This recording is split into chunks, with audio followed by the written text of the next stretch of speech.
Hi everyone, welcome back to the channel. Okay, sorry about that. Take two. Welcome back to the Gen Y Investor. Thanks again for tuning in, everyone. Hopefully you find some of this content useful. Today I'm just going to make a quick video. There won't be any slides or anything. I've had quite a few people ask me, what should I start with? And I didn't sort of realize that a lot of my friends and family members and whatnot are sort of looking at starting their investing journey. They asked me where I should put my money, how do I do it, rah, rah, rah. So I just thought I'd give a little bit of advice on what you could potentially do. I could tell you just go do your own research and work out what you want to invest in and build your own strategy and whatnot. But I will mention maybe a good starting strategy today, I think. But again, not financial advice, so don't take it as you have to do this. You can do whatever you want with your money. So I've actually got this little penny stock. It's a Western Australian mining company. It hasn't really kicked off yet, but it's very speculative. So I really think you should throw basically every cent you've got into this stock. And then let's hope it goes to the moon.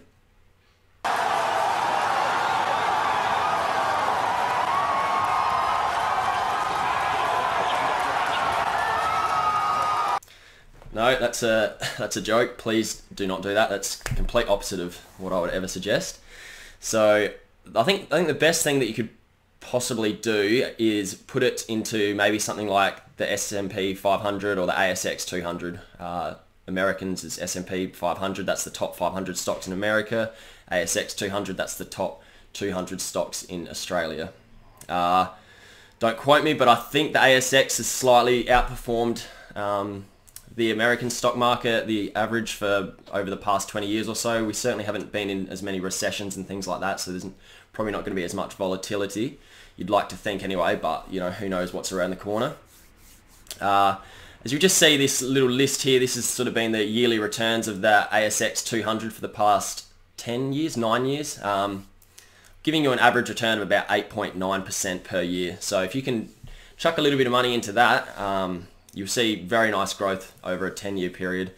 My long-term goal with any stocks is, well, for the next 5 years, I want to be making around about 10%. So I could just throw it all in the, ASX 200 and legitimately just probably make your 8 to 9%, and I'd be happy with that. But it's a bit boring, so I think this is just a good thing to start off. Maybe you put 500 to 1,000 in and just watch it for a few months and see what it does, and just learn how markets are very volatile and don't get disheartened if it goes down or up for a bit. So not a bad little thing. You see here on the graph that it's actually, it's on a constant uptrend. That's part of the ASX 200. It's the 200 highest quality stocks, and they can slip in and slip out each time. So it's a pretty safe bet. You get instant diversification, and yeah, I think it can be a pretty good starting point, to be honest. So how do we do that? I also had a few questions yesterday. I was at a function, how do I actually get this started? Basically, the easiest thing's probably going to be, if you want with one of the big banks, you can just open a trading account with them. I'm with NabTrade, don't have to go with them. It costs me about $14.95 per trade, so you have to keep in mind the fees. The best that I think there is CommSec in Australia. If you make a CommSec account, you get $10 trading fee. So it'll cost you, say you put $1,000 into the ASX 200, you're going to have to put $1,010 for the $10 fee. And then when you sell it, you also have to pay a fee as well, keep in mind. And if you've got gains, you get taxes. That's another thing to always keep in mind.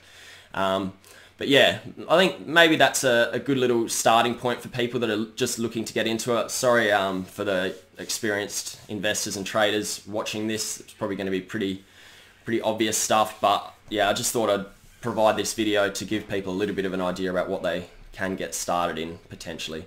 Not the only thing you can do, plenty of other things. You can put it in that app that I talked about, the Spaceship Voyager. That's instant diversification, very high quality stocks. And that should just go up, $0 fees on that. So that's another potential thing you could do. You could also just keep on adding to your super and let that compound. Won't pay as much tax on it, but people sort of like to play around with their money a little bit more these days. I understand that, and they like to be viewing it and whatnot. So that might discourage some people. But yeah, make your own decisions. I just thought, that's probably a good starting point. Really don't advise buying penny stocks to start with. They honestly go nowhere. I've been burnt twice, and I'm not going to do it again. So unless there's a really good inside tip that you get from the company that's going to see it initially spike, and then you can sell out. That's probably the only time I'd be looking at a penny stock, to be honest. So yeah, highest quality stock in the ASX would be probably the ASX 200. It's the safest bet. So something to consider, guys, hopefully. And thanks again for tuning in. If you liked it, please give the channel a like and subscribe. Thanks.